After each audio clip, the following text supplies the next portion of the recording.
They paid $15 for her contract, pooled their money at a saloon bar, laughing so hard they spilled whiskey on the auctioneer's papers.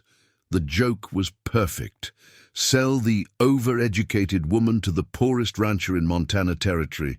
Watch them both fail together. Clayton Garrett slapped the bar, wheezing with laughter. She thinks books teach ranching. Maxwell Rhodes wiped tears from his eyes. This is the best entertainment $15 ever bought. Harper stood on that auction platform, face blank, rage burning beneath her skin like buried coal. They thought they'd bought a punchline. What they'd actually purchased was the beginning of their own humiliation, and she was about to teach them exactly how expensive that joke would become. The Golden Eagle Saloon in Helena smelled of whiskey, tobacco, and arrogance. Harper stood on the auction platform while 5 of Montana's wealthiest ranchers laughed. 23 years old, the auctioneer read, suppressing a grin. Educated at Boston Finishing School, proficient in literature, French, and agricultural economics. Laughter doubled. Contract terminated for excessive initiative and unsuitable temperament. Translation: she'd improved household accounts and been dismissed for presumption. Starting bid, $50. $30, shouted Clayton Garrett, largest cattle operator in 3 counties. That's generous for a woman who thinks books teach ranching. $20, countered Maxwell Rhodes, whose copper fortune bought 10,000 acres. Harper kept her face blank, rage burning beneath. She'd come to Montana with a widow employer who died suddenly. She'd expected household work, not entertainment for drunk men. $15! Then a voice from the corner. I'll match 15. Laughter stopped. Men turned. Declan Hawthorne stood near the door, hat in hand, clothes mended multiple times. The rancher who'd lost everything, whose land was so poor, locals joked even the sagebrush looked depressed. Hawthorne, Clayton drawled, can you even afford 15? I can, and I'll treat her contract with respect. Clayton's expression sharpened. Boys, better idea. I'll pay the 15 myself and gift the contract to Hawthorne, charitable donation to our poorest neighbor. Others added bills to the pile. From all of us. Perfect joke. Give the useless, educated woman to the failing rancher. Watch them drown together. Declan's face darkened, but he didn't refuse. Harper understood. Refusing meant she'd go to one of them. The auctioneer completed the transaction. Sold to Mr. Declan Hawthorne by generous gift. May you both prosper. Harper walked to Declan. Up close, exhaustion in his face, but also shame that he couldn't save her any other way. I'm sorry, he said quietly. They're fools, Harper finished, and fools always underestimate what they don't understand. She met his eyes. Do you have water on your land? The question surprised him.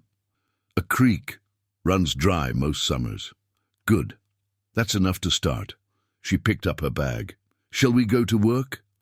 Declan's ranch sat 20 miles from Helena. Rocky soil, sparse grass. Small but maintained house. 30 cattle on land that should support triple that. Harper spent 3 days walking every acre, notebook in hand. What exactly are you doing? Declan finally asked. Your land isn't poor, it's mismanaged. Not your fault. Harper spread notes on the table. Your creek runs dry because upstream ranchers divert it. Clayton Garrett among them. But you have elevation changes. We build reservoir systems here and here, catching spring runoff. Store water. We? Your cattle are mixed breeds, eating poor grass, producing mediocre calves.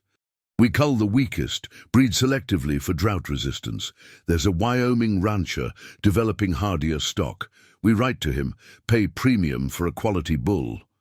With what money? Money we'll make from actually thinking. She tapped her notes. This southeastern section. Better sun, drainage, perfect for hay. We grow winter feed instead of buying it. Cut costs, increase survival rates. Declan studied the notes. You're serious. They sold me as a joke because I'm educated. They think knowledge is weakness. Harper's eyes hardened. I'm going to prove them wrong, with results they can't ignore. This will take years. I have 3 years, enough time to make them regret laughing. She met his gaze. Are you willing to work that hard? Declan extended his hand. Partners? Harper shook it. Partners, but I lead the strategy. Deal. Mine wasn't working. They started next morning. Declan had practical skills, animal handling, construction, weather reading. Harper had knowledge, water management, breeding theory, crop rotation, market timing, together formidable. The first reservoir took 6 weeks. Hand-dug, stone-lined, positioned for maximum spring runoff. Neighbors shook their heads. Digging holes, Maxwell Rhodes commented loudly. That Eastern education really paying off. Harper ignored him, calculating water volume and flow rates. By late summer, when the creek dried and other ranches scrambled, Declan's cattle drank from a reservoir holding 3 months' supply. Spring runoff had been wasted before, flooding downstream. Now captured, controlled, valuable. The hay crop exceeded expectations. Harper's calculations on sun exposure and drainage proved correct, enough to feed their herd through winter with surplus to sell. We should expand, Declan said that fall. Not yet. Quality first. Harper had corresponded with the Wyoming rancher, arranged to lease a premium Hereford bull for 1 season. Expensive, but calculated. We breed our best cows with best genetics. Next generation will be worth triple. December brought harsh cold. Other ranchers lost cattle.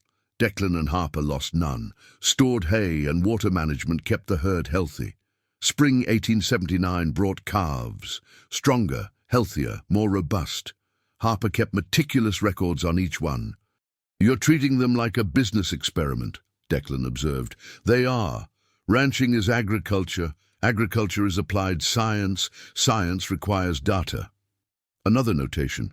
In 2 years, these calves will fetch premium prices, and we'll have data to prove our breeding program works. By fall 1879, transformation was visible. Second reservoir complete. Hay production doubled. The herd, though small, was notably healthier than neighboring stock. When Clayton rode by and saw cattle drinking from a full reservoir in October, his expression darkened. Lucky year, he muttered. Luck is what the unprepared call strategy, Harper replied pleasantly. Spring 1880 brought drought. Worst Montana had seen in a decade. Creeks dried early, grazing withered. Cattle prices dropped as panicked ranchers flooded the market. Harper and Declan didn't panic. Their reservoirs held. Their drought-resistant herd handled stress better. Their hay reserves lasted. We should sell while prices are low, Declan suggested. Help neighbors. No, Harper's voice was steel. We hold. Prices will rise when the weak are culled. When others are desperate to rebuild, we'll have premium stock at premium prices. That seems fair. They laughed when I was sold, called me useless, called you a failure. This isn't charity time, this is proof time. By summer, other ranches struggled badly. Clayton sold 1,000 acres to cover losses. Maxwell's cattle were dying. The laughing ranchers were taking loans to survive. Hawthorne Ranch, formerly the county joke, was thriving. Word spread. Ranchers asked questions. How were they managing water? What breeding program? Could they buy hay? Harper set prices that weren't cruel but weren't generous. Fair market rate. Most took it. No choice. By fall, when prices recovered, they sold 2-year-old steers for prices that made buyers wince but pay. The quality was undeniable. We just made more in 3 months than I made in 5 years, Declan said, staring at the bank receipt. We're not done. Harper was already planning. We expand now while others are weak. Buy land if available cheap. Build third reservoir. By next year, we'll be the largest quality operation in 3 counties. The men who bought you as a joke are watching their empire crack while their punchline succeeds. Harper's smile was cold satisfaction. And we're not slowing down. 2 years after the Golden Eagle humiliation, Harper walked into the Montana Stock Growers Association meeting, the first woman ever invited. Simple but well-made dress, leather folder of documents, calm confidence meeting every stare. Clayton Garrett sat at the head table, face darkening. Maxwell Rhodes whispered to his neighbor. The other men who'd contributed to her purchase shifted uncomfortably. "Gentlemen," the president began, "we've invited Miss Harper to present her water management and breeding methodologies. Let's be honest," Clayton stood. "The woman we bought as a joke now owns more profitable land per acre than any of us." Silence. Harper set down her folder and smiled. "Owned, Mr. Garrett. Past tense. My contract concluded last month. I'm now full partner in Hawthorne Ranch, with legal title to half the property and herd." She paused. "We recently purchased the 1,000 acres you sold during the drought. Very reasonable price." Clayton's face flushed. "You made you look foolish?" "No, Mr. Garrett, you did that yourself. I simply proved intelligence and education aren't weaknesses. They're weapons in capable hands." She opened her folder, distributed papers. "Now, I believe you wanted to learn about reservoir systems. Shall we begin with basic hydraulic engineering?" The insult landed perfectly. Men looked down, embarrassed. For an hour, Harper presented methodology that was brilliant and humiliating. Brilliant because it worked. Data undeniable, results measurable, techniques superior. Humiliating because it proved what they'd refused to see. The woman dismissed as too educated knew more about successful ranching than they did. Questions? Silence. Then one younger rancher raised his hand. "Would you consult on reservoir placement? I'd pay your rate." "Of course. My consulting fee is $50 per day." She smiled pleasantly. "The amount you gentlemen pooled to buy me seems appropriate." By meeting's end, she had 7 consulting contracts. As men filed out, Clayton stopped beside her. "You've made your point." "Have I?" "The point was that you measure worth wrong. Acres, cattle, money, tradition."